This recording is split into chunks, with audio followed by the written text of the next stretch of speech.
All right, hello everybody. My name is Master Chen. And I'm Richard Satchel. And you are either watching or listening to episode 194 of Greynoise, the podcast where we're going to rip people some new assholes today. I'll get to that in a second. All right, so we're here today. It is 7:30 p.m. It is a Friday night, so we are here at Sin Shop. The address is 1075 American Pacific Drive, Suite C in Henderson, Nevada. Even though we are in Henderson, this is still the Las Vegas Valley hackerspace. Go to sinshop.org for information on the shop. Go to meetup.com/sinshop, that's SYNSHOP, for information on the classes that we do and the things that we have going on here. In fact, tomorrow I hear that there's science is everywhere. That's what it's called. Science. Yeah. There's not just here. I mean, definitely here, but also everywhere. It's Sunday, sweetheart. Oh, sorry. It's in 2 days. Or if you're listening to this podcast in post, it was a great event. It was an absolutely great event. It is on Sunday from, I believe, 11 a.m. to 4. Yes, 11 a.m. to 4. So come down, hang out with us. Best announcement ever. Yes, I always got this on lock. Anyway, so for information on us, go to Greynoise, GREYNOI.SE, and we'll get down to it. I did the announcements kind of out of order, but that's okay. Satchel. If one were to want to join our Discord. Oh yes, thank you. How would they do it? Thank you for that. Go to Greynoise, again. That's GREYNOI.SE. You have a Discord link that's like right there on the website. So check that out. Join our Discord, and then you can chat with us. In fact, if you're here watching live, go into the Discord and then join our live stream chat, and you'll have people who are talking in there right now, I believe, or maybe not, but that's okay. You should go in there. But they will be. They will be. They're usually pretty lively in there, too. And by the way, we talk on Discord all week. It's not just a Friday thing. So come in there, hang out, meet some people. It's a great time. So, Satchel, how was your week? Pretty good. Pretty good. I'm rediscovering pronoia. Pronoia. Can you explain that, please? So you know what paranoia is, right? Yes, I do. Paranoia is like, oh my God. I think I do. It's the unreasonable concern that someone is out to harm you. Or it is a reasonable concern. Pronoia is the unreasonable concern that someone's out to help you. What? Yeah. Okay, wait. Pronoia. That's the exact opposite of. It's not like they're out to get me. It's like they're out to help me. Why would you be pronoid about that? No, that's a good thing. Yeah. So why is that a thing? Well, what do you mean? Why is that a thing? I mean, like, why would you be going around like, oh my God, they're going to help out to get me. It's oh my God. No, it's not a bad thing. That's what I'm saying. Why would you be but can you imagine going around and being all anxious like, oh shit, I hope they don't come and help me? So why is it? You hope they do. It's the belief that they are, that someone behind the scenes is working to your benefit rather than to your detriment. Okay. It's a good thing. It's the exact opposite. And that's why nobody uses it. I don't know anybody who knows about pronoia until now. Thank you. I'm here to help. All right, so that's what you did all week? That was your week? Not all week. Well, I mean, I guess effectively, yes. Because, things are going well. Okay. And it's for you, perhaps? Yeah. Yes, for me. Yeah. We'll talk about my week in a second. All right. So things are going well for your week? Well. Good. Yeah. You're winning all over the place? Too much winning? Are you tired of winning yet? Oh, no. Don't get me started on that one. I've been kidding. Please don't. Please don't. All right. Okay, so is there anything else you'd like to share? No. Okay, let's cool. do it. How was your week? Tell me. Well, now I'm going to put the tinfoil hat on. I'm going to start this. Back on. Okay, now this is not a sports show, but of course, yes, you know what we're going to address. Actually, I'm actually very surprised about this, but let me get into it.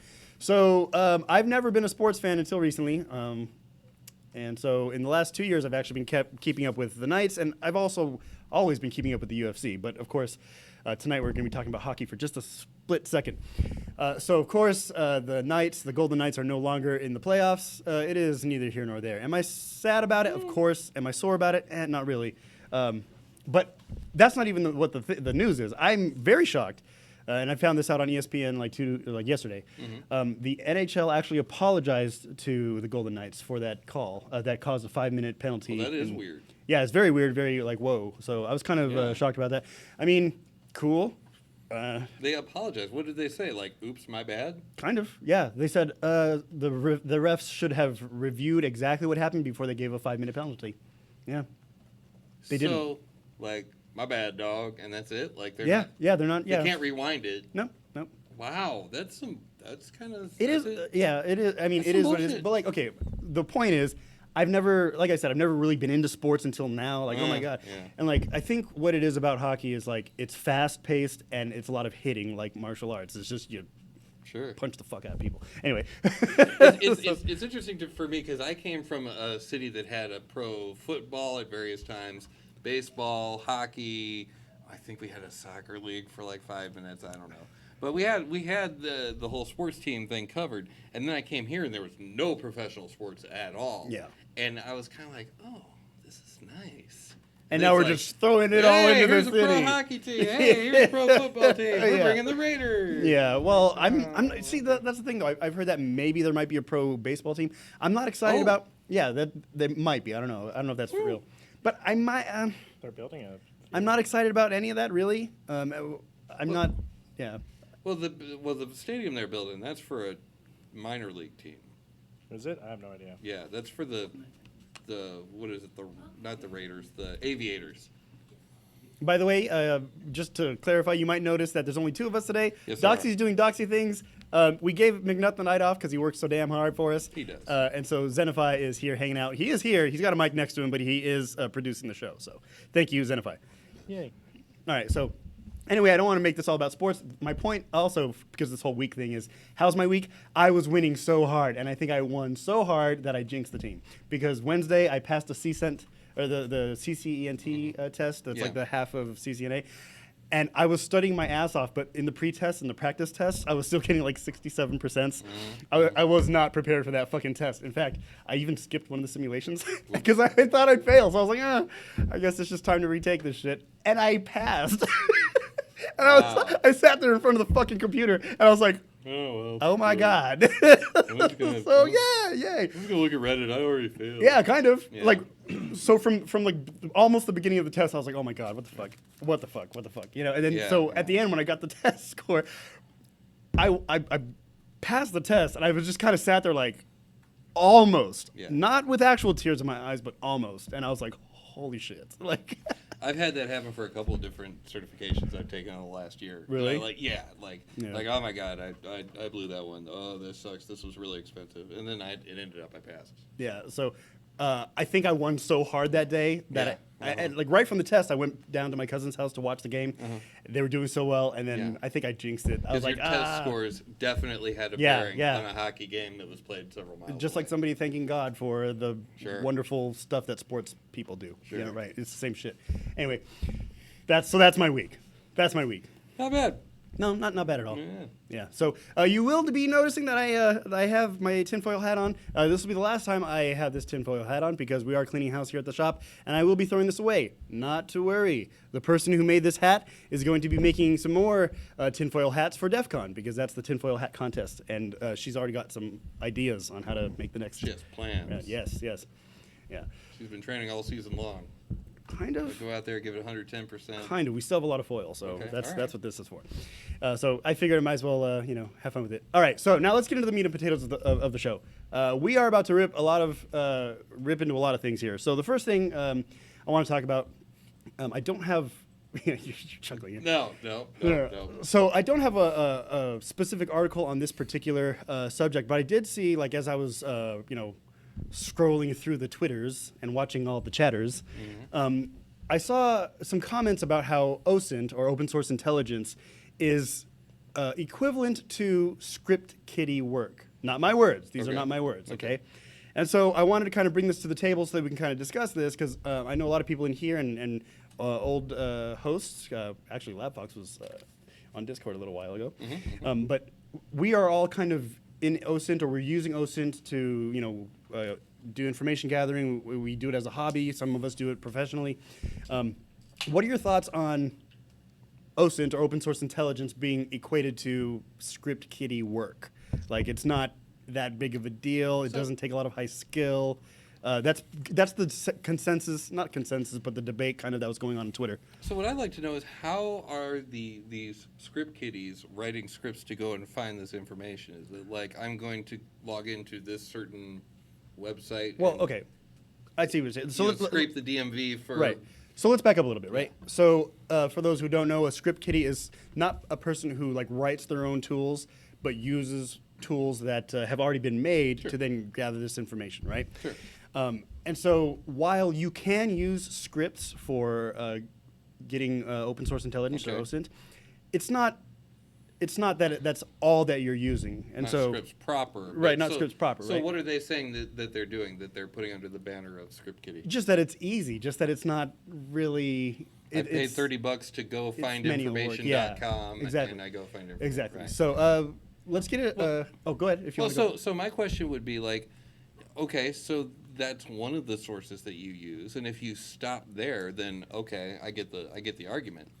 But if that's one of the places that you stop by, and then you back that up with other information, I don't see why that's not viable. Right, and I think the person who was making that argument probably only saw it from that one angle that you're talking about. Like, oh, okay, so you run a script, you get all this information, cool. But you have people who like are private investigators, right? Who are maybe they use skip tracing, or they have somebody on staff who is a skip tracer. Skip tracer, for those who don't know, it's pretty much the official term of like an OSINTer, right? Yeah. Just gathering all this information, trying to find people who have gone missing or are trying to disappear. And so you have all that. So are we discrediting a whole profession? Are we, you know? It sounds like somebody that likes to do things the old school way, getting pissed off that other people are doing it an easier way. An easier way, right? Yeah. Yeah, and that's a point. That's a pretty valid point, I think, as far as this goes. Let's open this up to the community mic. One of the things that changed recently is that in Cali, they have a whole OSINT section that has automated a lot of the work that you used to have to do by hand. So I think that it's becoming quantified because penetration testers use OSINT as part of their recon. And so it's common, you do it a lot, so they've automated it. So if you want to get into it, very easily you can become an open source intelligence person by running the scripts that are sitting under, 02 or 03 in the new Cali. And they have everything built in to do that and find information. So it's much more automated today than it was in the past, where you were actually, going in and paying places like GovWin to actually do that open source intelligence collection for you. So I'd say that really what they're seeing is just the maturation of OSINT as a commodity. Okay. Now let's assume that it is going towards the way of like scripting, where you just script and automate everything. Is that necessarily a bad thing then? I don't think so. No, I don't think so either. Like, I think it makes things maybe easier, your job quicker. Yeah, and even if you're just using a service like the community mic was saying, okay, you use a service, you get the job done, and you got time to go screw off. Like, okay, right? Yeah, I agree there. So, I don't know.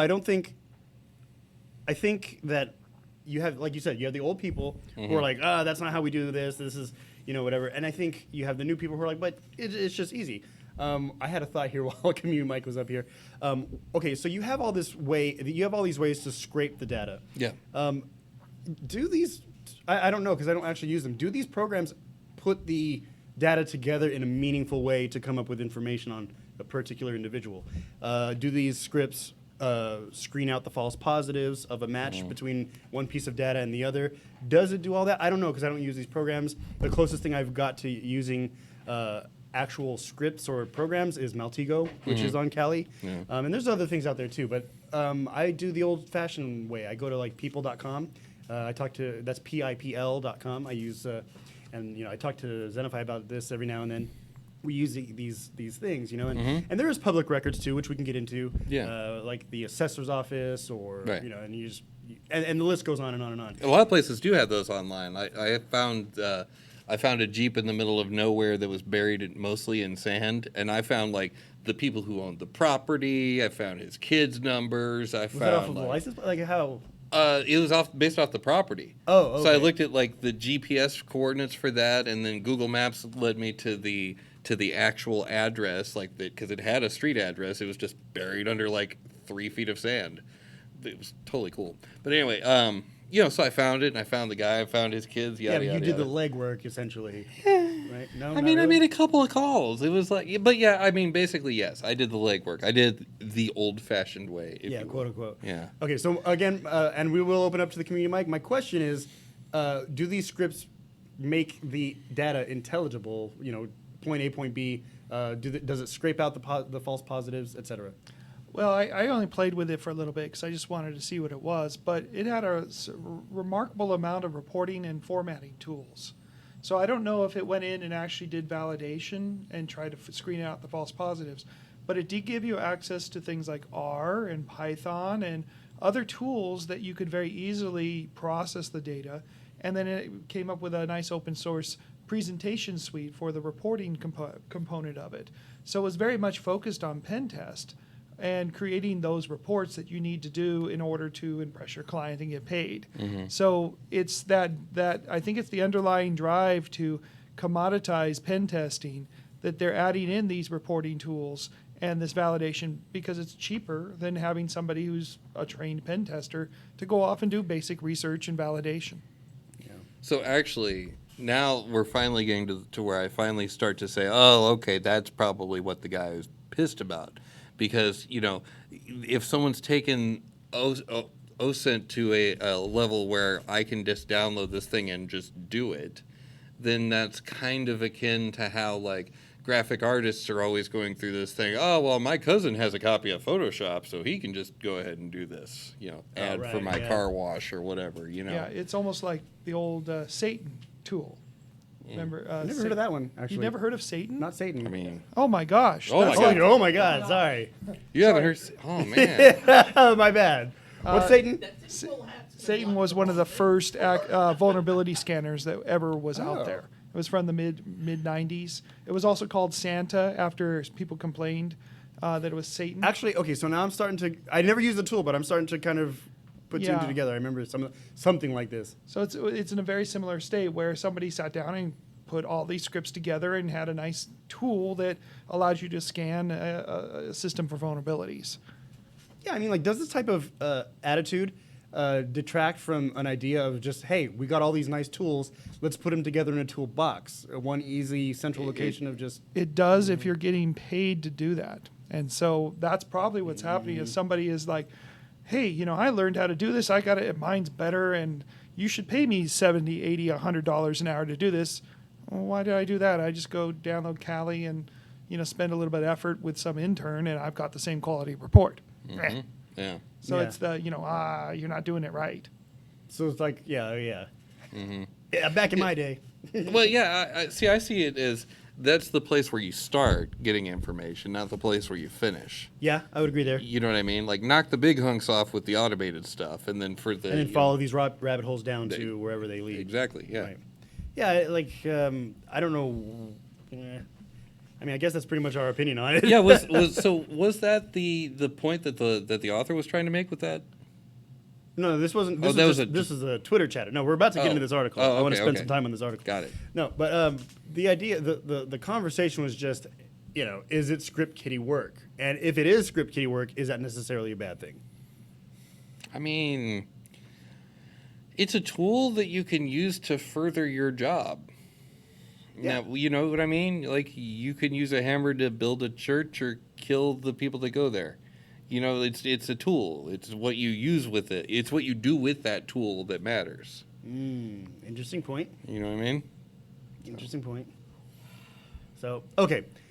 Now let's get into something that I've been wanting to talk about since earlier this morning. So actually, one of the people that we've interviewed before from DEF CON, right? His name is Nick Kano. He's a very, very well-renowned now game hacker, video game hacker, and all these. Dude, he's great. He's written some books for No Starch Press, I believe, right? Yeah, and he live streams on Twitch. Right. He live streams on Twitch. He wrote books that's published by No Starch about game hacking and all these really cool things. And he actually shared this article with kind of like this article made me lol.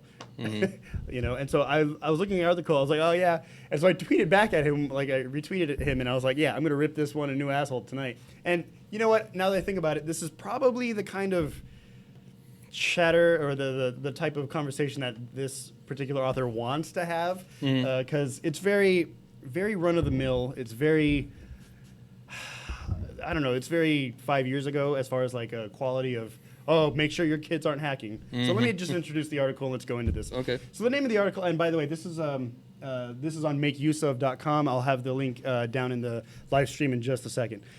So the article title is called 4 Things to Do Immediately if your kids are hacking. That's the name of the article. Right what now. do you think those 4 things are, Satchel? Let's see how on the money you are. Just wild guess, Without without looking. Don't look. Let's see. I'm going to say first have a meaningful conversation with your children about the dangers of the online world. Okay. That's one guess. I'm going to say limit their computer time. They can only use the computer after their homework is done. Okay, that's your second guess. Let's this see, is what's fun. the This is fun. I want to see what other things you can come up with. Let's see. So hacking stuff. Let them know that some hacking things are illegal. Some hacking. Some hacking. All hacking. All hacking. All hacking is bad, illegal. Satchel. Right. That's why we don't do it. That's right. Creativity in general. Yes, just stop all that creativity. You got one more guess, Satchel. Oh, damn it. You got one more guess. One more guess. Okay, so let's see. We're playing like what is this? Family Feud? Kinda. A little bit. So let's see. Limiting their time. Hacking's bad. Okay. Oh boy. I was gonna say stranger danger, but this just like from reading the first little bit. You're not supposed to read it. I read the No, I'm first kidding, line, I'm kidding. You know what? Just to keep the show moving, I'm gonna go with stranger danger. Okay. The fair. people they meet online may not be who they say they are. All right, so let's take apart this article. Here we go. Let's do it. So remember, the article is in the live stream channel. So if you're not there, check it out. Take a look at it. Okay, so let's see. Let's give this first intro here. Okay. Kids born only a decade ago have far more tech prowess than their parents. Let's see. These false sense of technical skills leads many kids. My eye.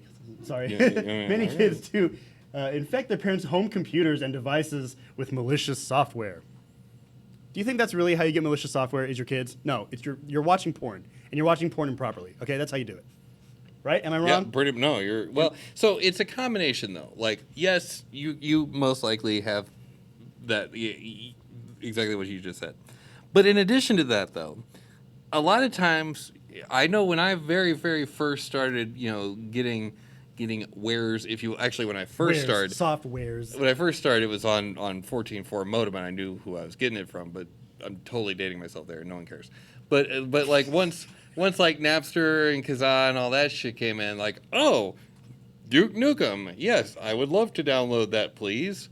Oh, it's infected. It's infected. Oh, Okay. yeah, but I learned that the first 2 or 3 downloads. Okay, that's fair. So that's there probably is some truth to that, just a little. All right, so let's continue with this. Okay, here we go. All right, so What can? and we're not going to read this article verbatim. I just want to hit up on the points here. Hit up on it. So, unless the parent has a job in the tech field, their children's understanding of technology far exceeds their own. This can be dangerous in many ways. So what can you do about it? Asks the article. So what can you do about it? Now this is where the 4 points come in. First point, parents, you should take back control.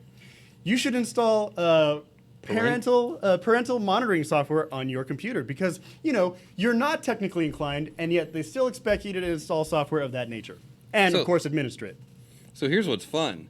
Immediately after the sentence you just read Uh-huh. is, unfortunately, doing so is not usually effective.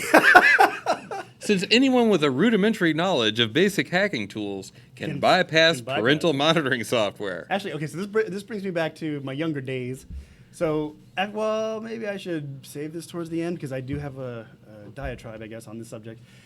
Okay, so yes, first point is parents take back control with parental monitoring software that can be bypassed.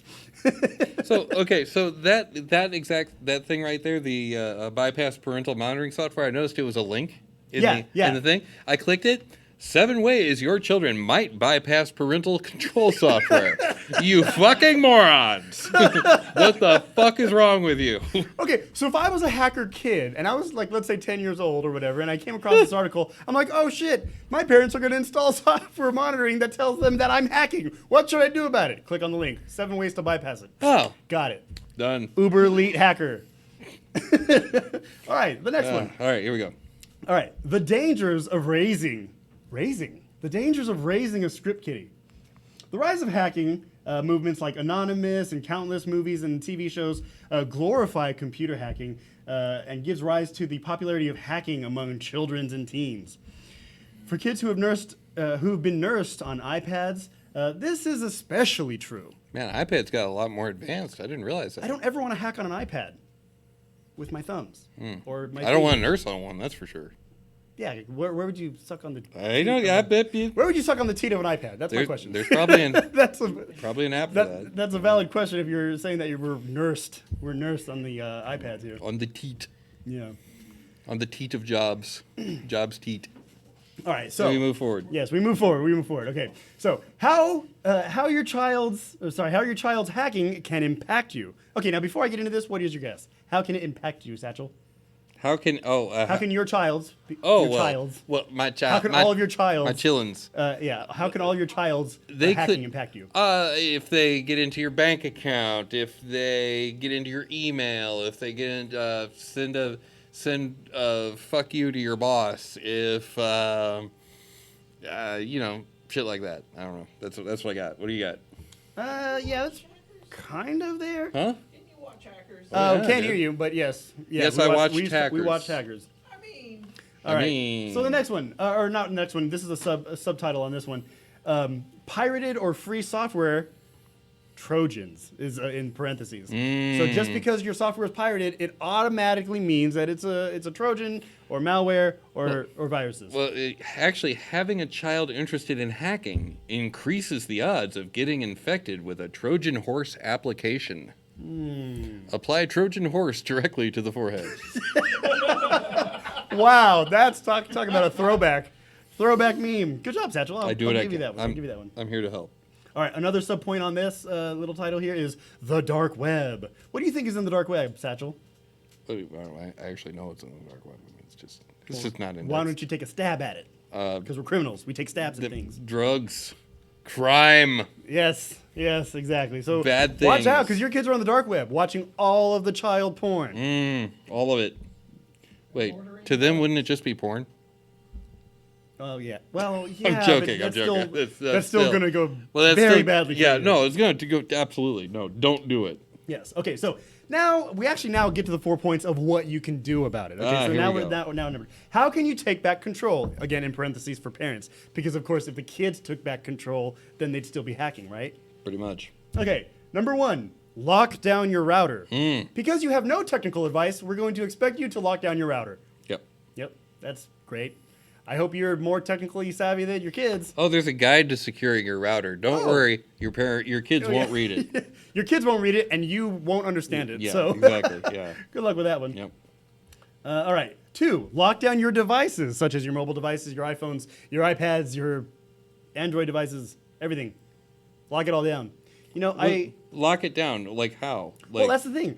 I've known people who have like 2-year-olds or even younger who memorize the lock pattern. Yeah. And they'll just do, and they put in the pin, and the device is locked or unlocked. Yeah. So I don't know what the fuck they're talking about. And then it's off to Amazon to buy toys. Yeah, exactly. Or rack up the bill on the online store. Oh yes. Yep. But I needed more gems. Yeah. Yeah, those online gamings. All right, 3, reset your computers and mobile devices. Reset them. Reset them. Yeah, you should reset them. Yeah, that's great. Good job. Why am I doing this? Why would I do that? Because, if they're hacking, when you reset it, it all just kind of goes away. Oh, they'll stop hacking. Yeah. Sure. Yeah, exactly. Right. All right, 4. That's really stupid. Reset all your passwords. Because your kids are not hackers. They won't use password crackers. They won't find another way to circumvent your passwords. They won't maybe install keyloggers on your systems or any of that nature to scrape the passwords you just changed. So here's something funny. They're telling you to lock down your router, detect household device activity. All your devices are clean now. Reset all of your account passwords. Okay. They don't mention 2FA at all. No, they do not. Not at all. Just change your passwords. Mm-hmm. If you put 2FA on there, you got at least a chance of being notified when your kid tries to get into your bank account. But yes, they don't even bring up 2FA. So no. Okay. So anyway. Obviously, as you can tell, we're being very sarcastic here, and I don't usually get sarcasm. So this is kind of very interesting that we decided to take this approach. And yes, I took off the tinfoil hat because it does feel like a baked potato. Like I'm the baked potato. It's hot in there. Now you know how it feels. Okay, so let's take a break from this article for a second. Now, Okay. when I first started getting into computers and whatnot now, okay, my dad was a COBOL programmer, so he kind of, yes, he had the technical prowess of which this article is referring to parents not having. Okay, so I have the advantage there where, like, I could talk to my dad or I could talk to him about technical matters. What's a database? What's this? What's that? Okay, so when we first got an internet connection, now I'm just slightly after your age, Satchel, so my first modem was 56K, not 14.4. Well, no, that wasn't my first. Oh, That what was was your just when first? I got into wares. Oh, My okay. first was 300. Really? Wow, nice. Not joking. All right. Well, my first modem was 56K. It was a dial-up modem. You know, I would use those free AOL CDs for a while. Oh, yes. Problem, of course, is that when I was, at night when I was trying to download stuff, Yep. it would block the phone line. You get calls from family across the world, and you can't get through because we didn't have call waiting at the time. Another story for another day. Oopsie. Yeah, that was pretty bad, actually. Grandmama was not pleased. No, but my point here with talking to my dad is that, like, when we first got the internet in our house, the first thing he said was, okay, now there's going to be things on here that you're not going to want to see or that you're not going to want to come across. So if you feel, yeah. All the way across. Wow. Youth, right? Come across. No, so he had the talk, and I'm not talking about sexual education, but he had the talk of the internet. I call it the internet talk, where, okay, look, there are things on the internet that are pretty bad, okay? If you feel weird about things, you should back out. These are his words, not mine. This is 90, 95. Okay. About 95, right? So he had this talk with me about, like, these things, these precautions. Sure.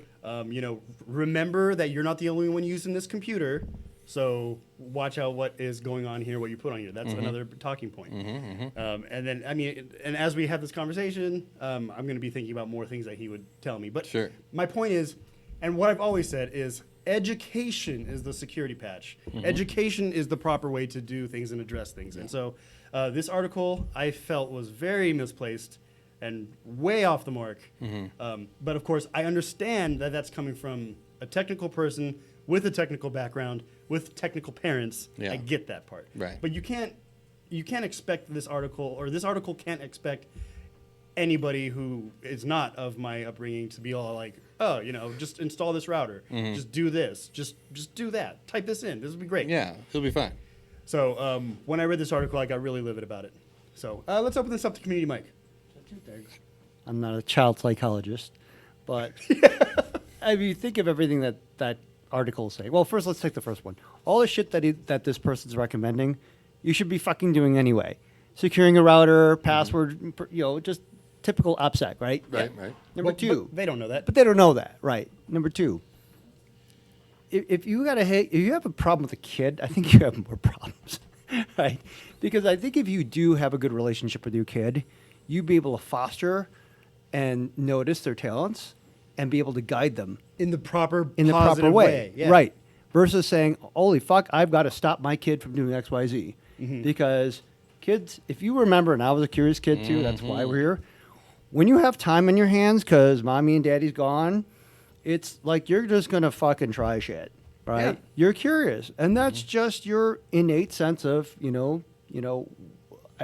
you want to do. I mean, it's just something that's built into you, I guess, right? Yeah. And that's just part of it. So you can restrict the shit out of you want. You could follow that article. It's not going to stop your kid. No, No, it's absolutely right. not. If their kid has a proclivity, then figure out is it's like, hey, you know what? There are CTFs out there. Guide them. Yes. Right? It's not just about I have to keep blocking my kid because that shit don't work. And I think you guys, and we all know it from experience, being kids ourselves. Yeah. Yeah. But somehow when you turn into adults, it's like all that fucking memory goes away. Yeah, that's a great question. Like, how in the world do they not remember being kids and being told, hey, don't go down to the movie theater I'm or definitely whatever. gonna do that. I am I'm so definitely going to the gonna do movie that. theater. Yeah. Like, don't go hang out at the mall. Oh, I'm there. I'm going to the mall. Yeah, like, to your child psychology point, you tell some kid not to do it, they'll do 180 the opposite. yeah. Hey, no vacuuming the living room. Yeah, hey, don't clean your room. I want that shit dirty as fuck. Get in here and mess up your room right now. So I wonder if that would work. I don't know. You know what? Not maybe to that degree, but I think some of it would work in a backfire. positive way. I don't know. Now, another member here at the shop earlier said exactly what Community Mike just said, which is if you see that there's a talent here, now we have things like Raspberry Pi, where you can have like a pen testing suite or like a vulnerability thing that you can test against and just play around with legally without getting in trouble. And I think where this article comes in, like the article assumes that all hacking is bad. Right. That's That's like, stupid. Computer hacking is synonymous with criminal. And that's a very big problem because that would put all of us in here as criminals. Because I call everybody in here hackers in their own way or own right? You're 3D making something, you're cutting something in the back, you're machining something. That's all making stuff from scratch. It's maker and hacker. It's very synonymous to me. Yeah, you know. sure. And so by using this term as to mean criminal, like you just put all of us kind of like in this. No hacking in there. Yeah. Hey, Johnny, you're not hacking in there, are you? Yeah, exactly. Come out right now. That's, I think, a big reason why I also hated that article. Yeah. Well, and that is stupid. I mean, yeah. All you're doing is you're either turning kids against you, or you're stopping creativity from taking root. Both of which are stupid. Oh, that's what I was going to say. You mentioned earlier about Raspberry Pi and capture the flag and all that. Just show them how to blink a freaking LED. They'll take it from there. Yeah. If you get them to where they can make an LED blink, and because they told it to blink, the rest is cake. They're gonna sort the rest out. Exactly. You know what I mean? So I think my bottom line here, and I'll get to my bottom line because Community Mike is back. I was just gonna say, and that's a good point because I think it's a great way at that time to teach morals, right? Because here's something good. This is what now this is where it can go bad, right? I think it's just part of guidance, right? Just putting gates in doesn't work. Yeah. And then you wonder, well, where do black hat hackers come from, right? You know? Yeah. But I think instead of just putting up the gate, and this is going actually to my point anyway, instead of just putting up the gate, you could say there's a reason why there's this gate here, right? There's the legal line, and there's the unethical or illegal line of or path to go down. And I think there's times where you should have gates like really dangerous shit. I'm not saying gate like firewall, like don't go through here. Right, I'm saying, like, but I think that sometimes there's a trust factor too, right? You know, if you lock kids out of shit and they're really curious, they're going to try to break the lock, right? But at some point, I think you have to establish that trust. Like I had a friend of mine. I think it's it's actually someone I know who leaves like money in the kitchen, and it's like the money's like for the maid and other stuff. Literally just in a drawer, it's full of cash. Kids know about it, and they even told the kids, "Well, I'm gonna let you know, there's a stack of 20s here. You can take it. We don't even count it." Oh, it doesn't. But they don't. They just know. It's like it's basically kind of like the morals. It's trust and morals, right? And I think that's what they're teaching their kids. And it's like not like every kid's gonna abide like that. Like totally leaving 20s in there, especially if you have a shitty relationship with them and you're just like, well, let me just try that, right? Right. I think obviously it's because they've got a good relationship with the kids from the start, right? But it's just things like that where I think that you see family dynamics, and it's families like that you can immediately tell they have a better relationship than the ones that are constantly trying to control and lock their kids down. Right. Yeah. That's just my opinion. That's But fair. Again, I'm not a child psychologist. So the story about the money reminded me of this. I worked for this guy. He used to keep change on his desk, and I never really knew why. And I read something somewhere completely unrelated that was like, oh yeah, one good way to tell if you work with trustworthy people is leave a bunch of change out on your desk, but you know the amount, you count it in advance, so you always know whether or not something's missing. I was like, okay, motherfucker. I started adding a nickel here, a dime here, quarter there, over the course of like several weeks. And then it turned out that he just like took it and it was gone. He was like, wait, there's more money here. This doesn't make any damn sense. Yeah. So to my bottom line, and I say this with a lot of subjects, not just parenting or not just child psychology, not just preventing your kids from hacking, whether it be ethical or not, is education. I always get back to education. I say education is the security patch. It's actually the tagline of my company. Right. Okay? Education is the security patch. And so if you can teach the right way, you really don't have to worry about any of these issues. Yeah. And so that's my point. Now, Yeah. do you have any other last words on this one, Satchel? You good? Oh, I'm great.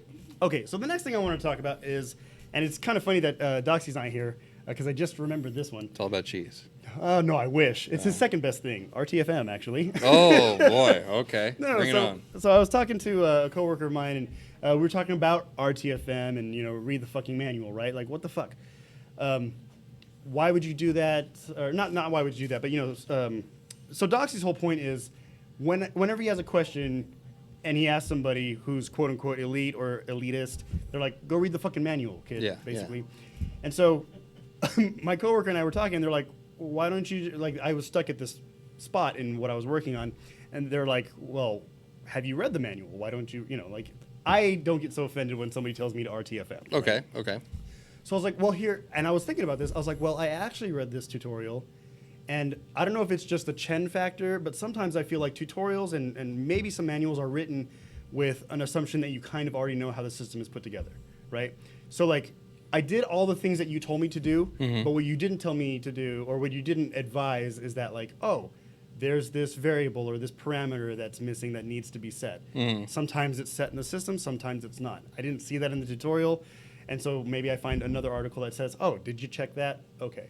Right. And so my point is, instead of just going straight to the manual, we're used to, as hackers, we're used to, like, just fucking with shit until it works or until we get it to work.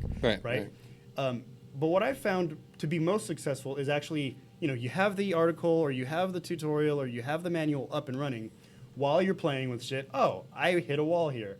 I'm fucking up somewhere here. Let's refer to the manual. Nobody's having to tell me to go to the manual.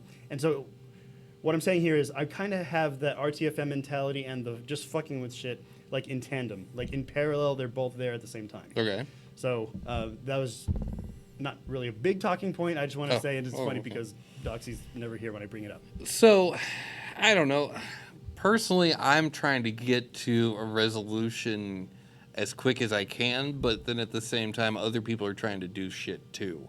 So, a lot of times what I'll do is I will look first at documentation, and then usually I'll say something to the effect of, hey, I noticed on page blah, blah, blah that I can do blah, blah, blah, but I don't see how I can do this other thing that I'm trying to do. Like, basically say, look, I haven't read the fucking manual. I don't know what to fucking do. So, like, that's kind of the way I approach it. I don't know, which means sweet FA. So, just a thought of mine. Wait, what did you say? Sweet? Sweet fuck all. Oh, sweet. I thought it was like some other factor authentication. Oh, sweet yeah. factor authentication. Sweet FA. Yeah. That's where I thought. That's where I thought. The best way to keep your kids from hacking is sweet FA. My fault. That'll do it. All right. Shall we go on to the lightning round, Satchel? Because that's all I had, unless you had any other topics you want to talk about. Oh, wait a minute. There was that one You thing had about, another. No. There was this one thing about last week, I think. We were talking about social media last week, and Facebook with the 1.4, like, or no, it was way bigger than that. Some odd million. No, it was 1.4 million. I thought it was billion, but anyway, sure, whatever. I don't know. I don't know if you remember that. I know I'm bringing it up right here on the spot. I just thought we were going to talk about it this week. But then again, ain't nobody here. That's not enough to go on. Yeah. I got nothing. Yeah, Not sorry. enough to go on. All right, so let's go on and go to the lightning round. Let's light it up. Without Doxy and Zenify, at least not actively here. I think we could probably get this through kind of quickly here. So for those of you who do not know what the lightning round is, we are going to go to thehackernews.com because I didn't do my research and I don't know of a really good resource. By the way, if you have any good resources with, not clickbaity news articles, let us know because I think we need it. Anyway, so we're going to go to thehackernews.com. We're going to give our tweet's length of an opinion on the matter, and then we're going to encourage you to, go and read the article and come up with your own opinion. We don't want to tell you how or what to think, right? Right. All right. Satchel, I guess you'll have to go first. Damn it. I don't want to. All right, first one. Critical unpatched flaw disclosed in WordPress WooCommerce extension. So it's not WordPress core. I'll give them that. I mean, see, and this is my problem with InfoSec news. You know what? We got time. Screw it. This is my problem with InfoSec news because it's always the same damn 3 stories. Mm-hmm. And I think that's why Doxy gets tired of like covering them. Absolutely. And why wouldn't you? Because it's just like, oh, someone had a flaw in their software. Oh, someone let passwords leak. Oh, someone hired a contractor and whoosh, there goes all the data. You know, it's just like, eh. But anyway, we kind of get desensitized to it, very exhausted about the whole, oh my God. But it's always the same problem, and the problem isn't fixed. Like, no one is going to fix the problem until they have some kind of a responsibility to do so. Well, no, they will fix it. That's what a patch is called. No, it's just that there's going to be another thing next week. Exactly, yeah. Yeah. So there's patches. Yeah, that's true. People are, in fact, should I even read this next article? Next article. Why not? Highly critical, unpatched 0-day flaw discovered in Oracle Web Logic. Of course! Of course it was! Yes, so all that shit you just said, Yeah. like, times 2. All that again. All right, next one then. I guess Oh, guess what? Yeah. Guess what? The 3 things that we talk about in news articles, they're the top 3 articles in this fucking site right now. Oh, actually, the one after it's going to be interesting. So go ahead. Yes. Okay, Tell me about Facebook. Facebook. Oh, by the way, Facebook could be fined up to $5 million over privacy violations. And they fucking won't. They won't. Could be. They could be. Could They be. won't. They will not. Yeah, I'll have Because to- because people are in their pockets. It's not going to happen. If they go over $1 billion, I will give you $1 American, and I will write on it, I was wrong. There is my. But now, if we're gonna bet, I get $1 back if it goes the other way. Look. I understand that you are not like Doxy. I am not. I understand that you do not make bets with yourself. That's a true statement. And still, by the way, I think that's one of the reasons why Doxy isn't here. Motherfucker had to do laundry and wash that shirt. It has to happen at some point. I know. I'm okay with that. So, and for those of you who don't know, we'll have to tell you that story later. Oh, there's Or- actually a video about Yeah, it. there's actually a video about it. We'll link it again. There you go. All right, next article. Let's see. Congress asks Google 10 questions on its location tracking database. That was actually kind of interesting. I was looking at this a little bit today. They were just basically like, hey, so you're tracking everybody? How does that work now? You know, Oh, 'cause, fuck. like, This actually reminds me of what the fuck I was supposed to talk about. what was it? The JetBlue and the facial recognition thing. Yeah. Well, we're fuck. still here. Yeah, We we're still got- here. we got Fuck it. 20 we got All 2 right, we're going to interrupt this lightning round to talk about the third fucking thing we want to talk about. We now interrupt this lightning round for actual content. Okay, so really quick, let's make this really quick. All right. So JetBlue. Now this is another story that I saw on Twitter. I've been scrolling Twitter a lot lately because I said fuck Facebook. So okay, on Twitter there's this. Fuck Facebook is really crazy. Well, I'm not gonna fuck Facebook, but fuck Facebook. .com, right? No, is it .com? Fuckfacebook.com? Is there? I have no idea. I'm making shit up. Go with your story. Okay, so I guess so. JetBlue. Okay. Yeah, JetBlue. Instead of asking for your ID when you're handing them your boarding pass for like at the gate to go in, you give them the boarding pass. You look into a camera. They facially recognize you, and then you go through. So this lady who just so happened to be an information security analyst said, "Wait a minute. Where'd you get my face? How'd you get it? Like, how did it only take 3 seconds for you to verify that this face matches what's the name on the boarding pass?" What the question. Right. So JetBlue actually responded to this person saying, yeah, so we actually have the database from the national, the Homeland Security database for facial recognition. And she's like, what? Yeah, so she, yes. So she asks JetBlue, okay, wait a minute, let me get this straight. You, as a private company, have access to Department of Homeland Security database on facial recognition and this nature. And they started to kind of pedal back, like, well, that's not exactly how we'd sell it, but yeah, that's pretty much what we do. Wow, your tax dollars at work. Yeah, well, literally. Yeah, so it's I found it a very interesting thing. I wish we could have spent a little bit more time on it. My fucking fault. My fault, guys. But so basically, you have a private company having access to this government data. This wouldn't be considered public knowledge anyway, no? Absolutely not. Well, Because it's government, right? yeah, it's government property on one hand. On the Somebody other hand, since when does Homeland Security take a picture of everybody? I don't know if they are taking pictures. I think they're scraping pictures, It's, if that's the thing. they get it from your passport. And your Oh, the passport, They right? get That's from right. your passport. We got passport, Okay. state IDs. This makes sense. Real We got ID. verification from the audience, of course. From your Why didn't I passport do and that? real IDs. Oh, real uh, IDs, someone yes. said, Because by the way, I got to get that now if I want to travel. Apparently, Yeah. yeah. So, Same. what's the deadline on that? Like 2020, 2021? 2020. The end of the year. Oh, son of this The year? end of the year. Son of a I'll verify bitch. that, but I remember talking to my dad about it. I thought it was like, yeah, wow. Well, you got your goddamn. passport, right? You can just use that. Yeah, so I'll take my passport to travel to like anywhere in the United States as well. You can. I'm just saying, if you don't feel like waiting at the DMV. I guess. you know. All right, so let's Plus, get back. it's cooler to whip out a passport. Yeah, it kind of It's is. Actually. always cooler It to actually bust is. out a passport. By the way, you know what pisses me off though? What's I've that? been like since I've had my renewed passport, like I've been to 4 different countries and not one fucking stamp. What? Yeah, they're just like, yeah, this is cool, and they hand it over. I'm Oh, like, that's- I want a stamp. This is part of my souvenirs. Yeah, that's some bullshit. Yeah, I'm kind of pissed off. I've been to Uh-huh. Canada twice, no stamp. Is that a thing? Is that a Canada thing? I don't know if Canada. I want stamps I want a Canadian stamp. it. I don't think they stamp it. Why not? I don't know. Okay, anyway, Yeah. let's get back to the lightning round. Okay, lightning round, and we return. All right, so Tigers back to ask our. Google. No, we already did that one. Oh, we did. Oh, keep moving. All right, next All right, one. Learn here we ethical. Fuck that one. Learn ethical. Fuck hacking. ethical hacking. No, it's just another ad though, dude. No, I got you. No, it is. You're right. All right, next one. Kharkov is the new Oh, that's a nice name for it, actually. DNS espionage with selective targeting strategy. It's a little too clever. I don't know. Too clever? No, that's DNS actually pretty fucking cool. DNS. All right, I'll allow it. DNS espionage can go for DNS. it. DNS espionage. espionage. DNS espionage. DNS espionage. All right, Yes. thoughts? Oh, here we go. Oh, we got a fact check. We got a fact check on the lightning round. Community Mike. Our real ID is October 1st, 2020. 2020. That's I right. thought October okay. 1st. Thank you. Thank you for that fact check. All right, next one. Let's see. Hackers actively exploiting widely used social share plugins for WordPress. Of course. But okay, I've talked to somebody who is a member here at the shop who knows the developers of the WordPress core. Okay. The WordPress core, he's saying, is actually very strong. It's these plugins that fuck it all up. So that makes sense. Okay. So as long as you don't install the wrong plugins, you should be safe. Yeah, just use plain old vanilla WordPress because that's awesome. Yeah, because it looks so beautiful. Oh, As yeah. a site, as a website. Yeah. Mm.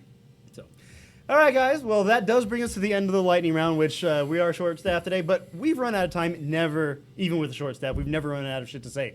So, join us again next week, like we do every Friday night at 7:30 here at the Sin Shop. The address is 1075 American Pacific Drive, Suite C in Henderson, Nevada. Go to sinshop.org for more information on the shop. Go to meetup.com/sinshop for information on the classes and stuff that we do. In fact, in 2 days, we're going to be here from 11 to 4 for the Sciences Everywhere festival. It's not everywhere, just here. Well, it's everywhere, but also really just here. You want to? Science is everywhere. We will be here. We will be here With science. indicating With that science is everywhere. Science will be here with us. So we'll have robotics going on. We'll have a whole bunch of cool shit. So, is there going to be food? No, there's not going to be she's food. like, don't you So, put that evil my on bad. me. No, my bad. Eat breakfast, eat lunch, whatever before coming here. For the staff. Yeah, for the staff, which, by the way, we're all volunteering. We're not getting paid. So, all right. So there's that. So be sure to check that out. For information on us, go to Greynoise, GREYNOI.se. Remember, we do not talk shit about Sweden, so we can still use that domain. That's actually a stipulation. Pretty interesting. Yeah. Anyway. Great furniture. Yeah. As long as you can put it together. My name is Master Chen. And I'm Richard Satchel. Good night, everybody.